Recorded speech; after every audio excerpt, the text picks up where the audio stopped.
ఏదైతే రాజశేఖర రెడ్డి గారు ముఖ్యమంత్రి 2 సార్లుగా అధికారం చేపట్టి ఆఖరికి తన ప్రాణం కూడా ఏ పార్టీలో అయితే త్యాగం చేశారో ఆ కాంగ్రెస్ పార్టీ గురించి జగన్మోహన్ రెడ్డి గారు చాలా చిన్న చేసి మాట్లాడారు. అయ్యా జగన్మోహన్ రెడ్డి గారు, మీరు పుట్టకముందు నుంచి ఉంది కాంగ్రెస్ పార్టీ. అలాంటి కాంగ్రెస్ పార్టీ గురించి మాట్లాడే అర్హత మీకు లేదు.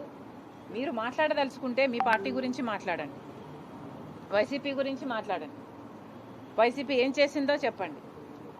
మీరు పూర్తి మద్యపాన నిషేధం అని చెప్పి మోసం చేశారు.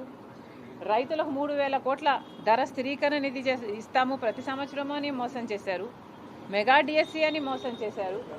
ఆఖరికి పోలీసుల్ని కూడా మీ ఇంటి కుక్కల్లాగా బిస్కెట్లు వేస్తే పనిచేసే మీ యంత్రాంగంలాగా మీరు వాడుకొని ఆఖరికి కాదంబరి కేసులో అయినా చూసాము, ఎంతోమందిని డోర్ డెలివరీ చంపేసి డోర్ డెలివరీ చేయడం చూసాము. మీ అరాచకాలను మీ మాఫియాలను జనాలు తట్టుకోలేక మిమ్మల్ని ఓడించారు. ఒకప్పుడు ఏ రాజశేఖర రెడ్డి గారి కొడుకుకైతే అవకాశం ఇవ్వాలని 151 సీట్లను మీకు ఇచ్చారో అదే ప్రజలు మిమ్మల్ని ఓడించి 11 సీట్లు మీకు ఇచ్చారు అంటే ఎందుకు ఇచ్చారో ఆలోచన చేయండి.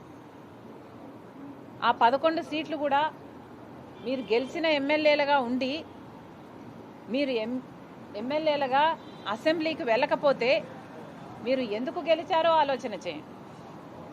మేమేమీ గెలవలేదు, సరే ఎందుకు గెలవలేదు? ఎందుకంటే ఈసారి ప్రజలు చాలా డిసిసివ్గా ప్రభుత్వాన్ని మార్చాలి అన్న ఉద్దేశంతో ఓట్లేశారు కాబట్టి మాకు ఓట్లు పడలేదు.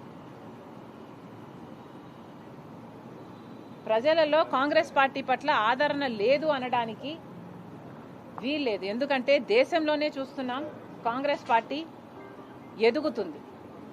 కాంగ్రెస్ పార్టీ ఓడిపోకుండా కంటిన్యూస్గా అధికారంలోకి వచ్చునుంటే మన రాష్ట్రానికి 10 సంవత్సరాల కిందే ప్రత్యేక హోదా వచ్చేది.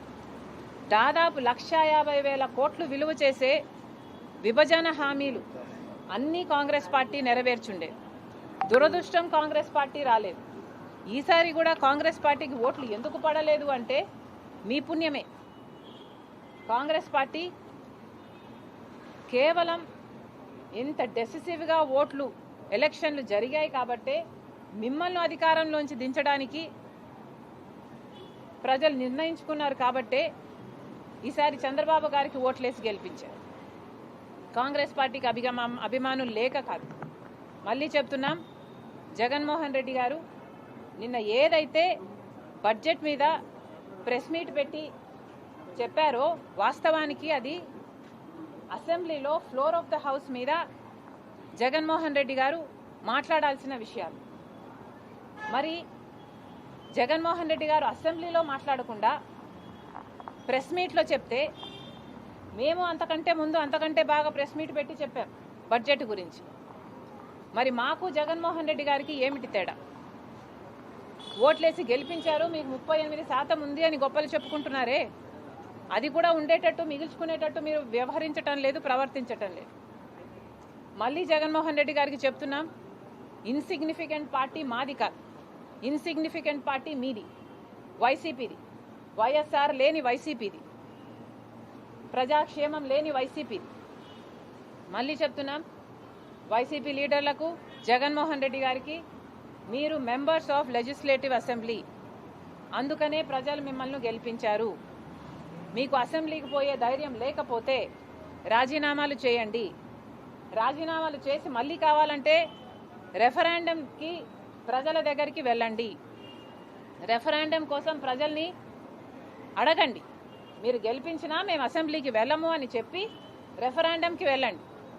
అప్పుడు మీరు గెలుస్తారో లేదో, ఇన్సిగ్నిఫికెంట్ పార్టీ ఎవరిదో, అప్పుడు ఇంపార్టెంట్ పార్టీ ఎవరిదో, ప్రజలు ఏం నిర్ణయిస్తారో అప్పుడు కదా తేలేది.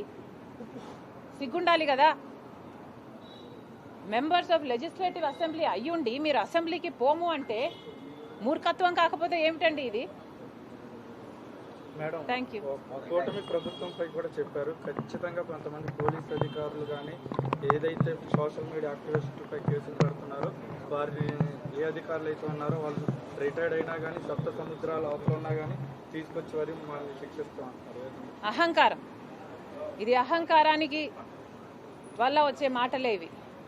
మళ్ళీ చెప్తున్నాం, పోలీస్ డిపార్ట్మెంటు సోషల్ మీడియాలో వస్తున్న బూతుల గురించి, సోషల్ మీడియాలో అవాస్తవాలు రాస్తున్న వాళ్ళ గురించి, సోషల్ మీడియాలో మహిళలను చిన్న చేసి అవమానించి చేస్తున్న పోస్టుల గురించి పోలీసులు ఇంతే కాదు, ఇంకా అరెస్టు చెయ్యని వాళ్ళను కూడా చేయాలి. ఏ పార్టీకి సంబంధించినా పర్వాలేదు, ఆఖరికి అది వైసీపీ అయినా, టీడీపీ అయినా, కాంగ్రెస్ పార్టీ అయినా పర్వాలేదు. అసభ్యకరంగా ఎవరు పోస్టులు పెట్టినా కూడా పోలీస్ డిపార్ట్మెంట్ చర్యలు తీసుకోవాలి, వాళ్ళని అరెస్టు చేయాలి అని కాంగ్రెస్ పార్టీ డిమాండ్ చేస్తుంది. ఇది ఒక పొలిటికల్ ఇష్యూ కాదు, ఇది ఒక సోషల్ ఇష్యూ. కాబట్టి సోషల్ ఇష్యూగా దీన్ని పరిగణలోకి తీసుకొని పాలిటిక్స్కు అతీతంగా సోషల్ మీడియాలో అసభ్యకరంగా ఎవరు ఏ పోస్టులు చేసినా, ఏ కమెంట్లు చేసినా కూడా పోలీసు వాళ్ళు యాక్షన్లు తీసుకోవాలి. గతంలో చేసిన కమెంట్లకు కూడా ఎవరు ఎంత క్షమాపణను అడిగినా కూడా ఇది క్షమించరాని నేరం. సోషల్ మీడియాలో నిజంగా చాలా బూతులు, తిట్లు, అసలు లిమిట్ లేకుండా పోయింది. కాబట్టి ఎవరు ఎంత ప్రాధేయపడినా మమ్మల్ని క్షమించండి అని సోషల్ మీడియాలో వేడుకుంటున్నా, ఎవరైతే బూతులు పెట్టారో వాళ్ళ మీద తప్పకుండా యాక్షన్ తీసుకోవాలి. ఇది ఒక పొలిటికల్ ఇష్యూ కాదు, సోషల్ ఇష్యూగా చూడాలని మరొకసారి పోలీసుల్ని మీరు చేస్తున్న పనికి అభినందిస్తూ కాంగ్రెస్ పార్టీ డిమాండ్ చేస్తుంది.